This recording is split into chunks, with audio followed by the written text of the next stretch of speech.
The objective today is to introduce listeners to the New York State Environmental Quality Review Act, or SEQRA for short. It's to the layperson, it's the most boring thing in the world, but to the environmental professional and interested citizen, it's one of the most powerful planning tools in New York State. So the ground rules: this is a free interactive webinar. Feel free to ask me questions anytime. You can use the chat window or raise your hand to ask questions. If we, in the case that we do have more people chiming in, please feel free, please mute your mic. If you're not asking a question, if you're asking a question, you can unmute yourself and stop me. I think that would be best. Okay, so the objectives of this presentation: number one is to have fun. Number two is to understand what SEQRA is and why it's important.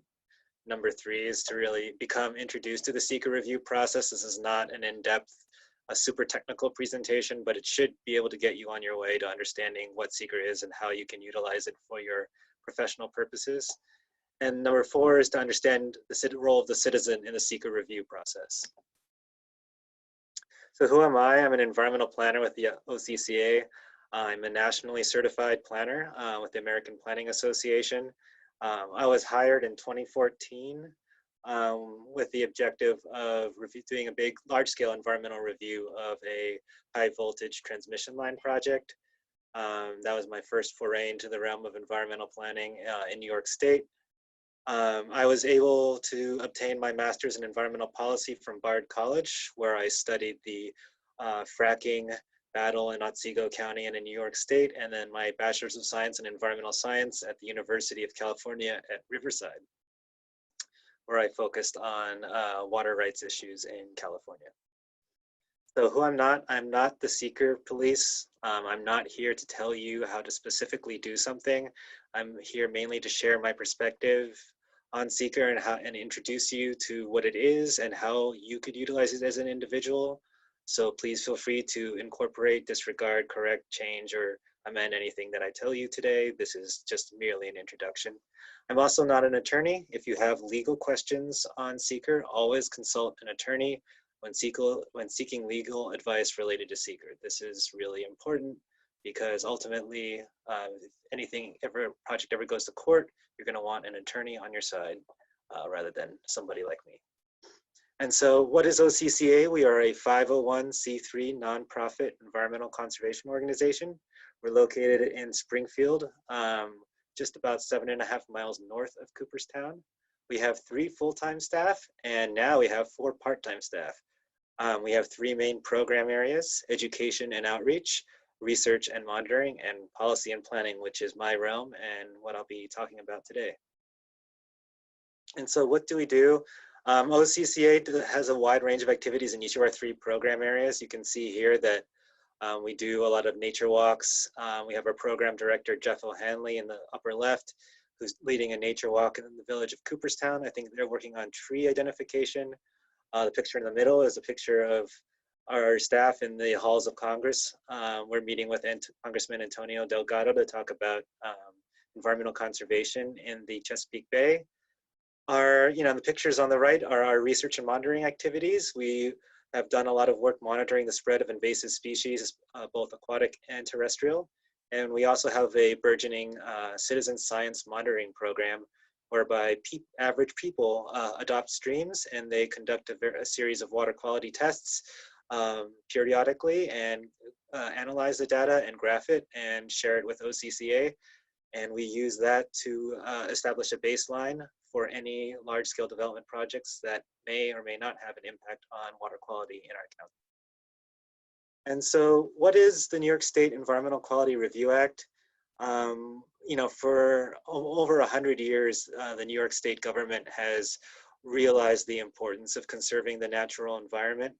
However, each municipality would prioritize conservation in a different way. They would review projects in a different way that was inconsistent and led to some major environmental issues. So in 1975, the New York State Legislature enacted the New York State Environmental Quality Review Act, and it was derived in a large part from the National Environmental Protection Act, or NEPA for short.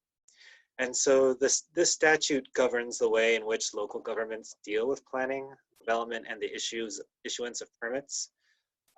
They are mandatory. You have to follow the provisions literally and fully. The statute is located in the New York State Environmental Conservation Law, Article 8, Chapter 43, and the regulations are in Title 6 of the New York Code of Rules and Regulations, Section 617. Those are important to kind of read and go over, mainly because they establish the findings enacted by the New York State Legislature, which describe the purpose of SEQRA, when the purpose of SEQRA is essentially to harmonize or encourage harmony between humanity and the environment. And basically what this means is it means that they want, the New York State Legislature wants common sense, smart growth practices combined with environmental conservation, in which neither issue negatively affects the other. They're looking for a balance between economic development and environmental protection. And so the basic mandates of SEQRA, there are three.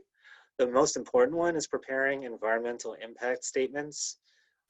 These, a lot of people think of environmental impact statements as these massive reports which talk about how bad a project is. Quite to the contrary, these are basically can act as like a comprehensive plan or a master plan of how a project can occur while maximizing its benefits and minimizing its environmental impacts. These are very detailed documents. SEQRA has a very strict set of criteria that must be met when preparing these documents. And then, from there, the EIS will talk about or discuss how certain environmental harms can be mitigated. Mitigating an environmental harm means clearly identifying what environmental issue might arise associated with a project and describing a specific set of achievable action steps that an applicant or a community or a city or whoever's undertaking a project can take to make sure that the environmental harm is mitigated to a less than significant level. So, for example, if you have a project that may generate a lot of runoff off-site, your mitigation measure would be the incorporation of green infrastructure features on-site and off-site to make sure that no water leaves the project site. And then, from the agency perspective, it's important that everybody from your local planning board to your common council to your county legislature or even the state of New York has the ability to comply with SEQRA's provisions.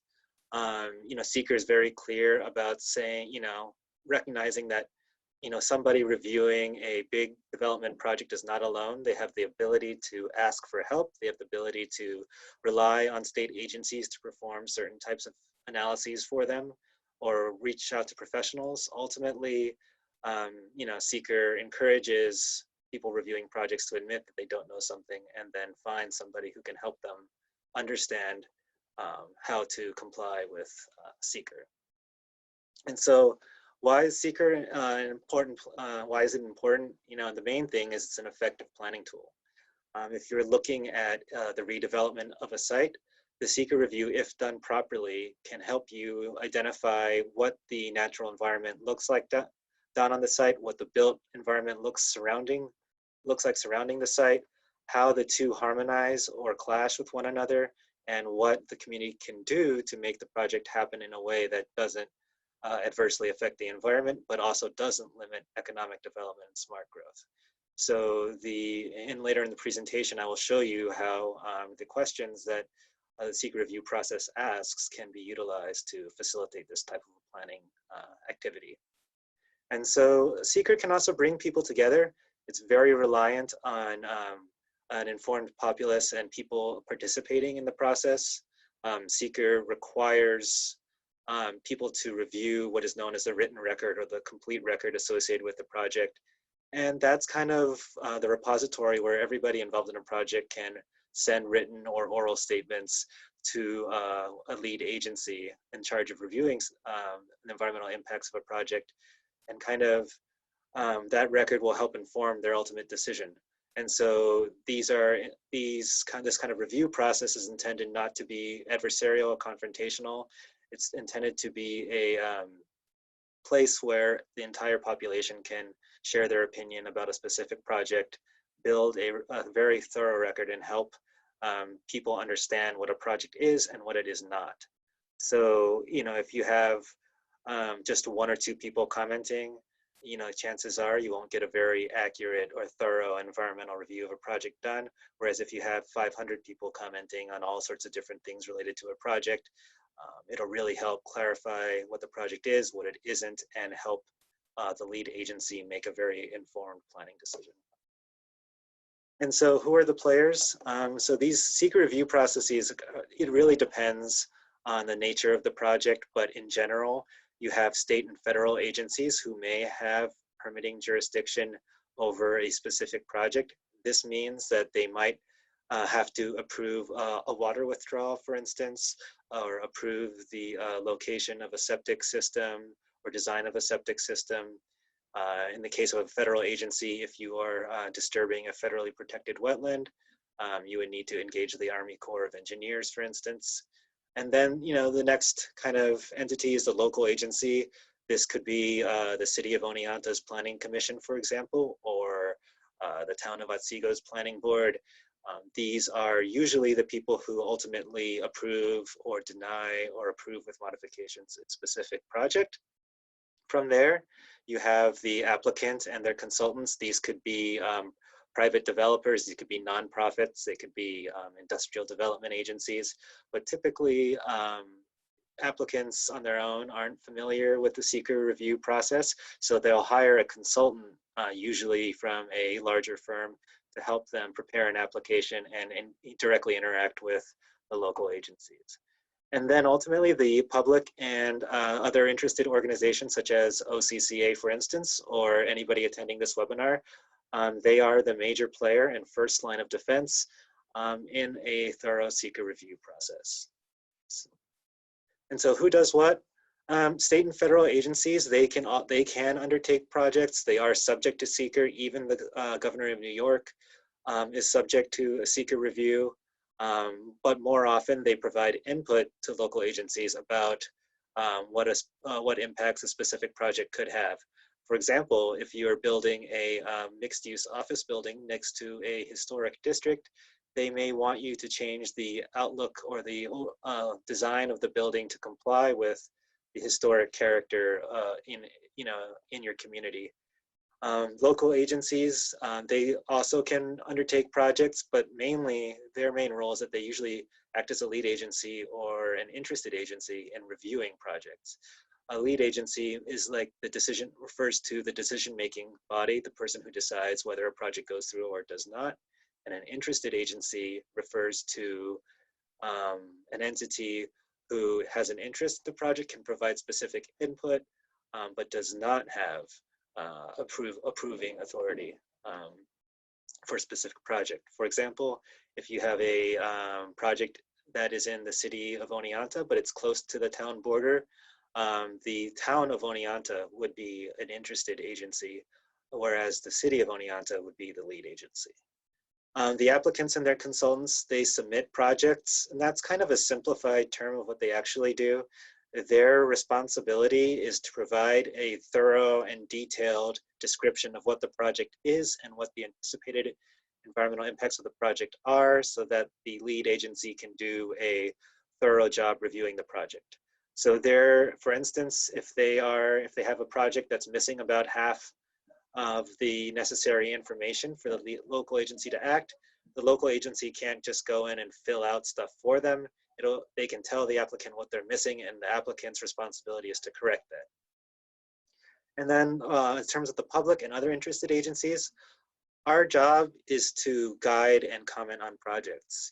Applicants and local agencies will ultimately be looking to the community to figure out how a project could affect their day-to-day life, how it could affect their built and natural environment. And ultimately, it's incumbent upon us to identify, propose, and suggest mitigation measures during the SEQRA review process. Because when you have two sets of people in a room by themselves, chances are the discussion might not be as wide-ranging or as thorough as if you had larger discussions with an entire community, or 100 people, or 50 people, 25 people, so on and so forth. So the public really plays a crucial role in helping plan for the project, giving information to the applicant so that they can demonstrate to the local agency that they really did take their time to undertake a thorough review of a project. And so what does the SEQRA review process look like? On the left, you'll see kind of, what the media basically thinks SEQRA looks like.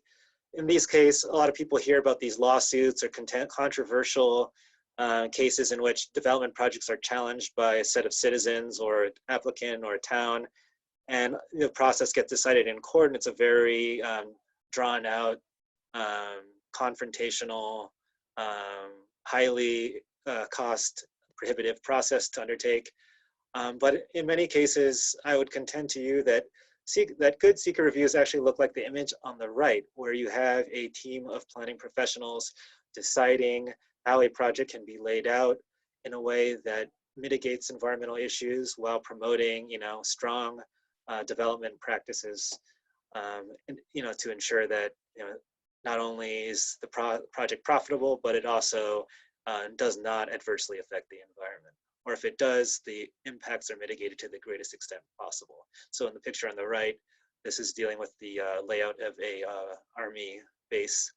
And this is kind of an interactive meeting called a planning charrette, where they show the layout of a site, and then they propose a series of changes that could, maximize the development potential of the site, but also protect the impacts to the natural environment.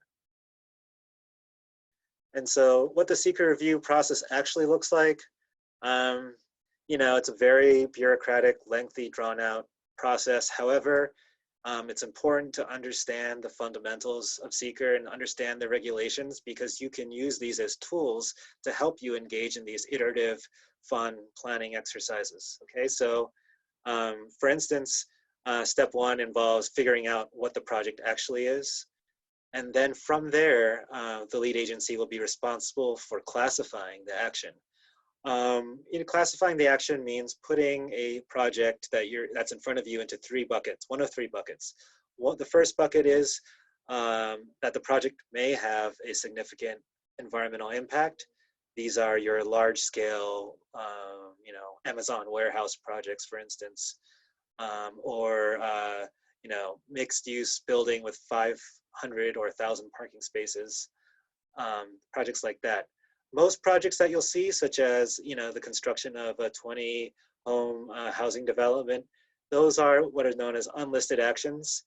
They basically say, well, a project may have an environmental impact or it may not, so they'll rely on the lead agency's jurisdiction to decide whether a project has a significant environmental impact or not. And I'll get more into that later on in the presentation. And the third bucket is basically a finding that the project will not have a significant environmental impact. And so that basically means that, if you're building a single family home or a duplex or a solar array on a landfill, chances are you're not going to adversely affect the impact and adversely affect the environment, excuse me. And then from there, you can conclude your environmental review right there. So step 3 involves making a SEQRA determination. This essentially means that you write down why you decided what you decided and explain how you came to that decision and what the legal basis is for your decision based on the SEQRA regulations and relevant case law. So, in a more simplified term, so if you think of step 1 and step 2 as solving a math problem, step 3 is showing your work. So, the public has the right to see why planning boards make the decisions that they do. It's known as taking a hard look at the environmental impacts of a proposed project. And, this does, for volunteer planning boards, involves a lot more work. However, the public has the right to understand kind of how a governing body makes their decisions and why they make the decisions that they do. So step 4, if your project is in the first bucket and there is a significant environmental impact associated with a project, and to kind of preface this, a specific environmental or significant environmental impact means that there is an environmental issue with a project that is unlikely to be addressed with mitigation or is irreversible. So it's, if you're paving over a wetland, for instance, you're not gonna be able to just peel off the pavement and say, voila, our wetland's back out when you're done. That part of wetland is gone forever. And so those are issues that need to be, that would precipitate the preparation of an environmental impact statement. As we talked about before, the environmental impact statement will discuss environmental issues associated with the project, but also develop a plan on how you can get the project done without negatively affecting the environment.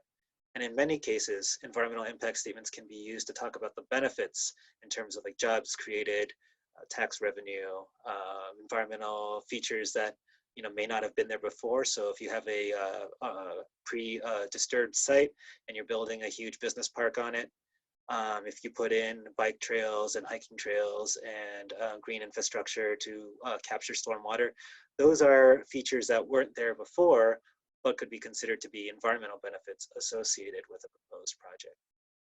And step 5 would be to issue a finding statement. Ultimately, when the environmental impact statement is prepared, a finding statement must be issued by the lead agency describing what they looked at, how they engaged the public, how they complied with SEQRA, and what their final decision on the project is. Do they decide that it has a significant environmental impact? Do they decide that the mitigation measures are acceptable? And ultimately, then they have to accept the draft environmental impact statement and then prepare a final environmental impact statement. And we'll get into that a little bit later. And so timelines, SEQRA timelines, they're important to know. And typical planning practices, SEQRA does allow for applicants and the lead agency, so your city government and a developer, to say, okay, we can agree that the timelines are unreasonable. We can mutually agree to extend them. But in the case that there is a disagreement, SEQRA's literal compliance provision locks in the following timelines. Once a project is proposed, you have about 30 days to establish a lead agency. Again, the lead agency refers to the body that will most likely be responsible for reviewing, approving with modifications, or denying a proposed project. So there are some cases where you might have a water authority proposing a major extraction project in a town's lake. And in that case, the water authority may say, we want to be lead agency, but the town will say, no, we actually are more qualified to do so. In that case, the commissioner of the New York State Environmental Conservation Organization, New York State Department of Environmental Conservation, excuse me, they'll they'll weigh in and make the decision. But then there's a separate process, which we can get into another time, on how that actually happens. So once the lead agency is established, in 20 days, you have to determine the environment, the significance of the project, of the action. That means that you have to decide whether the project falls into one of the 3 buckets we mentioned earlier. Will it have a significant environmental impact? Will it have, or will it have a negligible environmental impact? In the case that you decide that the project has a significant environmental impact, you will need to issue a scoping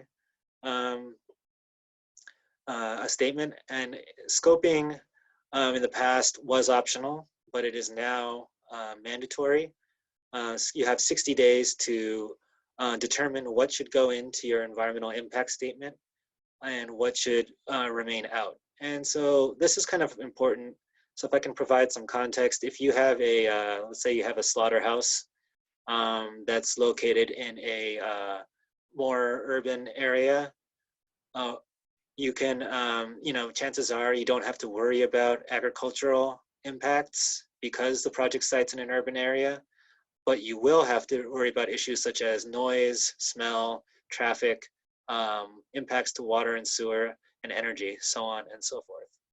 And then from there, the applicant will be responsible for preparing a draft environmental impact statement. And these, depending on the project, can be very lengthy processes or not that lengthy processes. The average time period and cost associated with preparing one of these documents is 1 year in duration and $100,000 to prepare. And so once a draft environmental impact statement is prepared, the lead agency has approximately 45 days to review the draft environmental impact statement. And so, all these timelines, it's important to think that the agency that reviews these usually meets once every 30 days. So only during the scoping process will you have an instance where a planning board will be able to meet twice before finalizing a certain step of the SEQRA process. Often the commissioners or people on the planning board will have to review project materials individually outside of the planning board session and then discuss their thoughts in the public space when they do meet. So this requires people to do their homework and makes it very difficult for the average person to engage in this environmental review process. And so once the draft environmental impact statement is accepted, there will be a public hearing on the proposed project. And then from there, the lead agency will have to gather all the public comments that somebody makes. They'll have to respond to each one that they deem relevant, and the ones that they do not, they'll have to either figure out a way to explain why they weren't relevant, or sometimes a lot of people will say the same things so that they could preface a statement in the final environmental impact statement that many commenters were concerned about water quality. Many commenters were also concerned about impacts to air quality, so on and so forth. And so comments can be aggregated together to save time. But it's important that a good faith effort is made by the applicant and the lead agency to gather all public comments and make sure that they're addressed specifically. And so, the last step in the process is the lead agency would submit their finding statement, and this can take longer or shorter. Usually it's in the best interest to draw this out so that you can have a thorough, detailed written statement describing what was submitted to you, what you looked at when making your environmental review, what you looked at when issuing your SEQRA determination, and what you required through the scoping statement, what you examined in the draft environmental impact statement, how you incorporated public comment, so on and so forth, and then prepare a detailed finding statement on the overall environmental impact of a proposed project. And so in the case that a public hearing is required, the hearing must be noticed 10 days in advance in the newspaper of record. But I would, argue that it is a best practice to notice a public hearing, especially about a high-profile project, in many other places aside from the newspaper. You could put it online on social media. You could do a video, like a Facebook Live kind of announcement, to get people aware of a hearing. And it's also incumbent upon the average citizen to let their neighbors know that a project is coming. And so, then the next step is to conduct the hearing itself. If you prepare a draft environmental impact statement, the law only requires you to hold one hearing. However, it doesn't stop you from holding 10 hearings. And for certain projects, you might want to have 3 or 4 hearings because not everybody can get off, on a certain day at a certain time and prepare written comments, come to the meeting, deliver the comments, and in a way that is helpful and iterative and useful for the lead agency. So chances are you'll have to have hearings at maybe different times on different days to make sure that a good cross-section of the population can come, because just because they can't make it on one Tuesday at 7 o'clock at night does not mean that they are not interested in the actual project.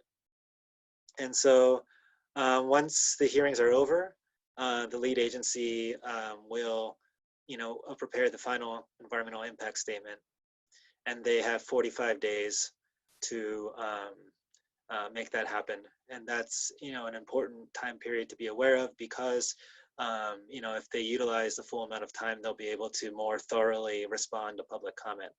But at the same time, it's also important to establish a line of communication with the lead agency so that you as the citizen, you as the public, are aware of when this document will be released, because chances are it could be released to the public one day before the meeting where they approve it, And that often doesn't provide people enough time to thoroughly examine any sort of changes made to a project. Usually you'd want to give the public 10 days before a meeting to have a chance to not only get the final environmental impact statement, but also review it and ask questions as in writing or on the phone.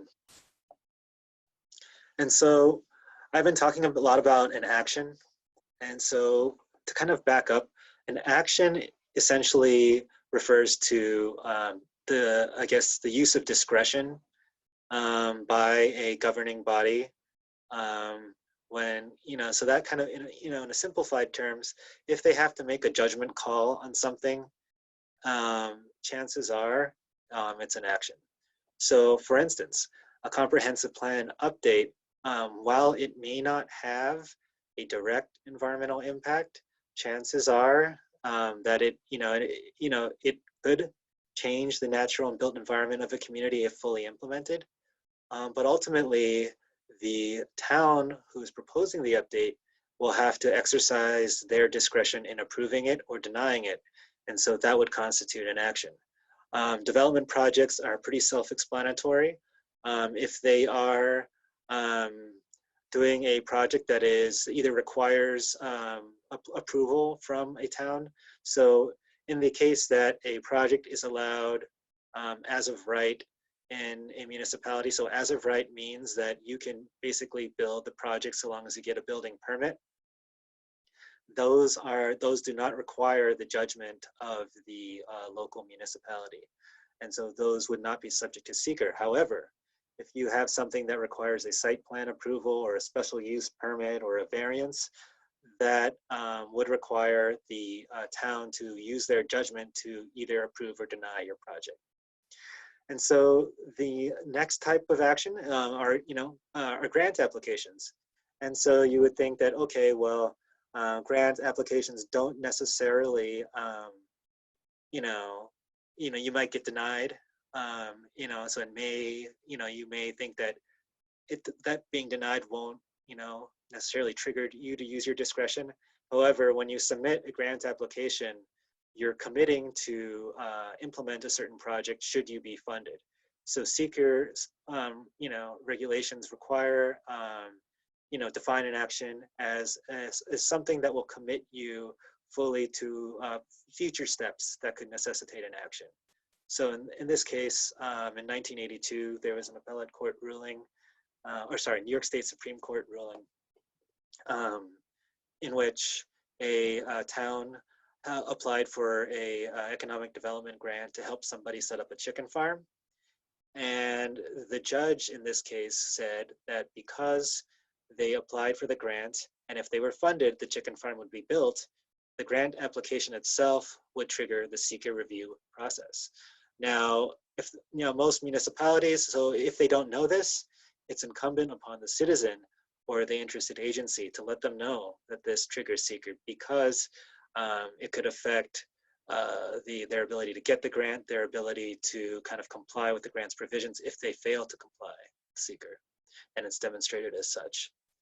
And so the next kind of action could be the issuance of a zone change.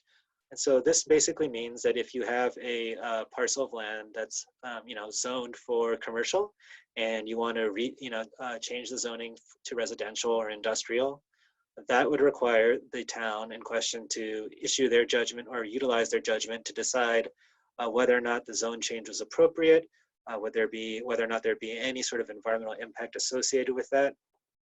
And so that would be considered an action. And so, these, in many cases, actions on their own may not trigger or, precipitate a significant environmental impact. However, actions on like a site in which you plan to expand or change in the future, those taken together could result in a significant environmental impact. So for example, if you own let's say you own a summer resort, and you initially start off with 10 cottages, but you have plans to expand to 60 cottages and then 150 and put in some swimming pools and parking lots and a recreation center, and all those improvements taking place over in 10-year increments. When you propose those first 10 cottages, if you have the plans to do those expansions in the future, those go into the initial environmental analysis of a project. And so that's really, really important.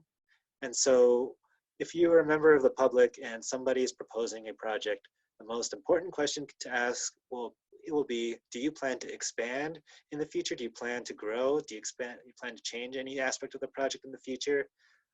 Because those questions requires the applicant to explain the entire scope of the project in which they're undertaking. And so, you know, if, you know, and then I guess, you know, in many ways, if they say, yeah, I might plan to expand, you know, that doesn't necessarily count as a, you know, definitive plan to expand. It would be, they would have to say that they do have a plan to expand and be able to describe what type of expansions an applicant will undertake. So these would be any future plans for your project. And so you would have to be able to substantiate that in the record that the applicant did in fact have plans to expand. So it'll be really important to ask that question, ask it in the public realm so that the applicant's answer can be recorded by the town clerk or planning board clerk into the record. Because, you know, they can simply just, you know, responding to you off the cuff may not be enough to put, you know, require them to, you know, look at the whole action. And so, as we mentioned in the past, there are 3 types of classifications under SEQRA, the 3 buckets. So type 1 actions, unlisted actions, and type 2 actions. And, you know, these buckets are really important because they dictate how much work a lead agency and even the public will have to do in reviewing a project. Type 1 actions require the preparation of a much more detailed description of what environmental issues might arise out of a project, whereas unlisted and type 2 actions might require I guess, preparation of environmental assessment form that is not that detailed, that doesn't really describe a project and its environmental impacts in sufficient detail. So, you know, depending on the classification, is your first kind of tip or insight into how a project could affect your community. And so, what is a SEQRA determination? There are 3 types of SEQRA determinations. The first one is a positive declaration. And so a positive declaration is an official decision from a lead agency that an action will have a significant environmental impact. They will have to show how they arrived at that decision, and they'll have to describe what type of environmental impact will occur and why the mitigation measures proposed were not adequate. And so the threshold for issuing a positive declaration is a little bit lower than what I've listed here. If a concerned party is able to show that a project might have a significant environmental impact and that the mitigation measures proposed by the applicant may not fully address the impact in which you've identified, the lead agency will be able to issue a positive declaration. And a positive declaration can be issued for one environmental issue. So if you have a project that generates a lot of traffic, but every other environmental issue is taken care of, an environmental impact statement can be prepared specifically focused on reducing traffic impacts associated with the proposed project. And so the second type of SEQRA determination is a negative declaration. And so this is an official decision from the lead agency in which an action has been decided that it will not have a significant environmental impact. And so again, similar to the positive declaration, the lead agency must describe what they looked at, how they arrived at their conclusion, and why they believe that the project will not have a significant environmental impact. And so these must be prepared in writing. They must have clear explanations as to why a certain environmental issue will not be, you know, a big deal. And they must be able to file it with the state, and the public must have a chance to review that. The third type of SEQRA determination is a condition negative declaration. And these are only allowable for unlisted actions. The reason is that these types of negative declarations stipulate a series of conditions that must be met by the applicant, and if they are met, a negative declaration can be issued. And so chances are for a type 1 action that is likely to have a significant environmental impact, no matter what conditions you propose, there's a chance that there could be an environmental issue. And so a condition negative declaration would be inappropriate for that type of an action. However, if you have like your 15 to 30 unit housing development, if you have them screen off the development from the neighbors, if you have them reduce the minimum parking to encourage alternative forms of transportation, and you make sure that they use low flow toilets and sinks and water fixtures, so on and so forth, and energy efficient homes, chances are if they met all those conditions, there wouldn't be that big of an environmental impact associated with the project. So that's really important to kind of remember that, for your average project, as long as you establish conditions, they must, chance that you could issue a negative declaration. The process would still be the same. You would have to describe what you looked at, how you came to your decision, write out why the conditions that you've proposed will adequately mitigate the environmental issues associated with the project. It must be filed with the state, and the public must be given a chance to review the condition negative declaration. And so making your SEQRA determination. So you'll see on the right that the environmental assessment forms, and those forms ask a series of yes, no, or fill in the blank questions that describe a project. However, if you just look at it and take a minute to check it out, you'll see that the questions themselves don't provide a full description of the proposed project. They don't have renderings showing what the project looks like. They don't have additional documentation showing any sort of prior contamination on the site in which a project's being built. These are largely basically yes, no, fill in the blank questions to provide a framework for the applicant to tell the lead agency what a project will actually look like. And so just simply submitting these forms often doesn't allow the lead agency to take a hard look at the environmental impacts. And a hard look means that you have to use empirical evidence to understand what a project is, what the natural and built environment around the project looks like, what, if any, are the potential environmental impacts of a proposed project, how they'll be mitigated, and how much of a demand will a proposed project put on the built and natural environment. And so a lot of the times applicants will add a narrative, expanding upon each of the questions asked in the environmental assessment form, because they realize that just filling it out will ultimately not allow the planning or the lead agency to take a hard look at the environmental impacts of a proposed project. And then on top of that, people will say, well, SEQRA reviews are just for the environmentalists who want to delay a project.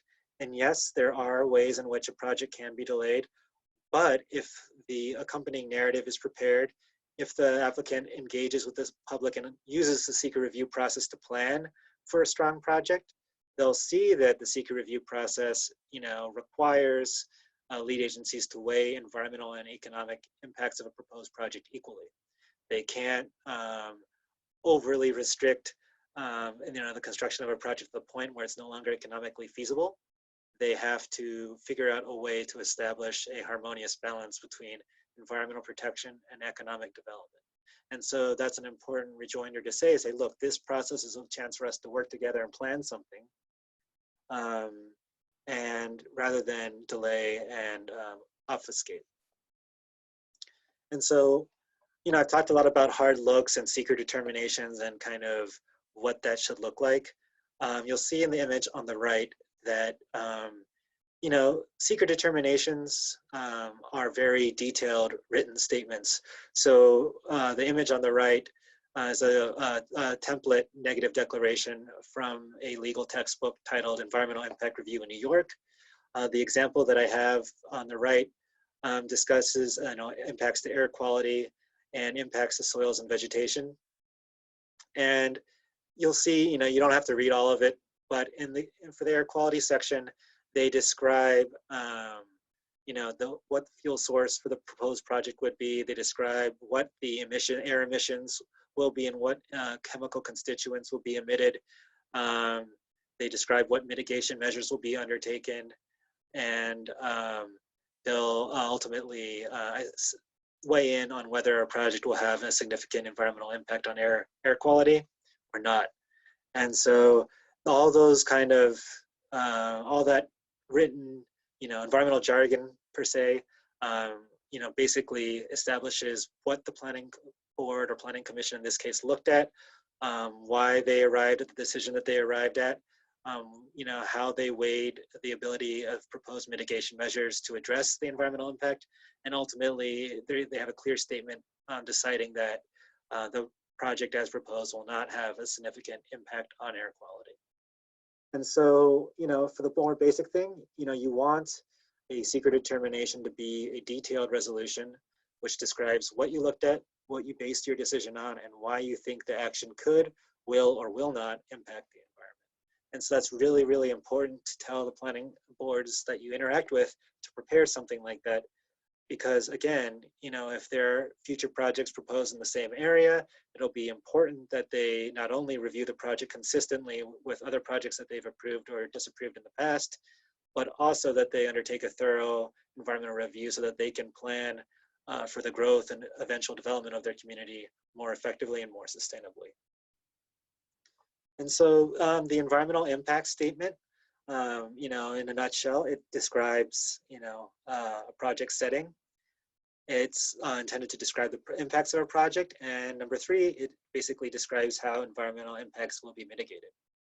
And so it's a 5-step process, which we've kind of gone over. The first step is to scope. And scoping involves figuring out what environmental issues should be focused on, why they deserve to be focused on, and how a lead agency plans on focusing on them. And so, for example, if water quality is an issue, you want to understand what water quality issue is present in a project, how the water quality impacts will be analyzed, and then kind of how mitigation measures will be proposed and approved and eventually incorporated into the environmental impact statement. And so you ask, well, when should environmental reviews start? Environmental reviews should start before a project goes into the design phase. So they should basically start when the project is a solid enough concept to know what you want to do, but not to the point where you've decided what type of material to buy, how high your building should be, and how it should be laid out. Those topics should be kind of determined over the course of the SEQRA review process.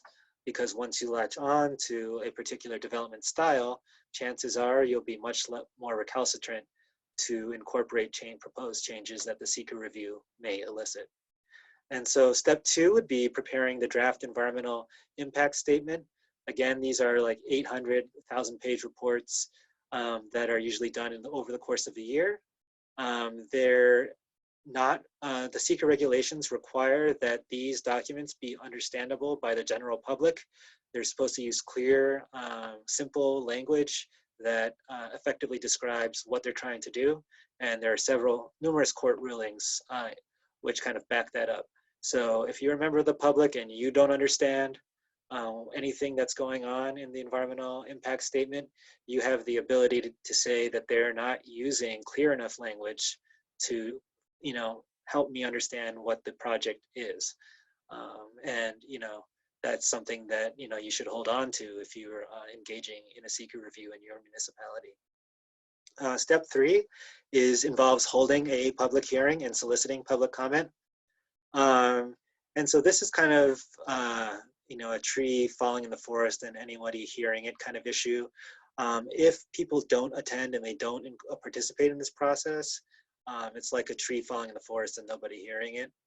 However, but on the other hand, if you are able to get a lot of people in the room and have a very active and engaged public when looking at a project, I think that'll really help the preparation of a final environmental impact statement, and also will help establish trust between the applicant, the public, and the lead agency.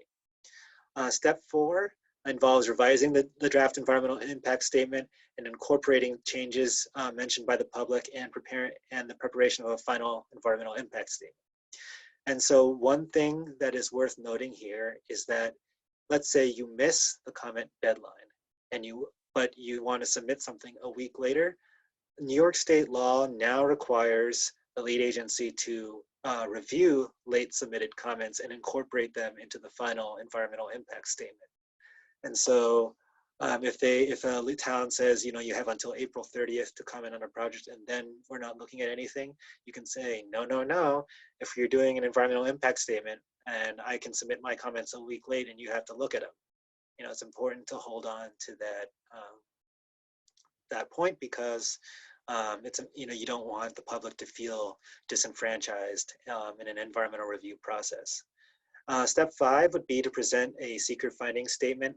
It's kind of self-explanatory. It's what we've discussed before. SEQRA finding statement must be filed with New York State Department of Environmental Conservation. The applicant, there must be copies available in the municipality in which the SEQRA review occurred. And the finding statement must be in writing, it must be detailed and thoroughly describe, again, what was looked at, how were environmental impacts gauged, how the planning board or lead agency arrived at their decision, and why they decided what they decided with respect to the environmental impact of a proposed project. And so ultimately, what is the role of the citizen in SEQRA reviews? Ultimately, the citizens are the first and most important line of defense, for their community.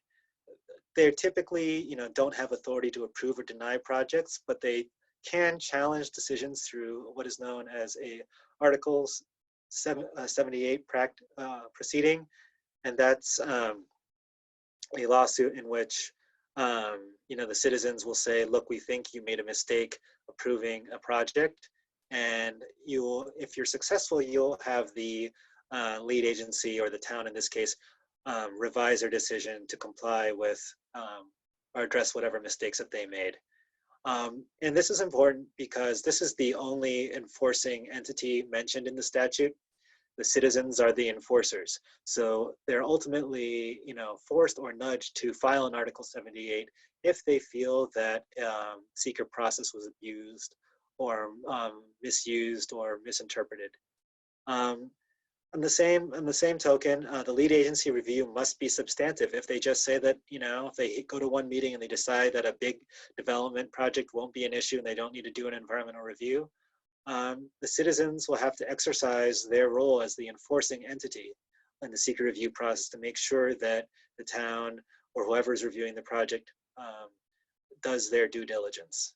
And so, ultimately, as far as the lead agency goes, the citizens are responsible for making sure that the lead agency follows the SEQRA revisions literally. There's no room for interpretation.